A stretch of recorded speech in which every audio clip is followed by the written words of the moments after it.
Welcome to Sweet Life Beat Life. We hope this video helps.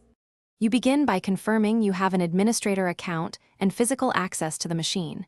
This is required to modify Bitlocker keys.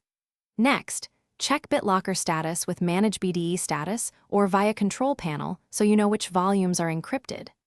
Once done, export or save the current recovery key to a USB or your Active Directory profile. Make sure that backup is successful because it prevents lockout if a key rotation fails. You now perform the actual rotation by adding a new protector before removing the old one. Use Manage BDE Protectors Add C, recovery password for a new recovery key, or add a TPM plus PIN protector for stronger security.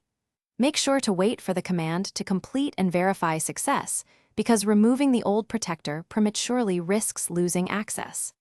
After adding, run Manage BDE Protectors, get to confirm the new protector ID, and to note the new recovery password.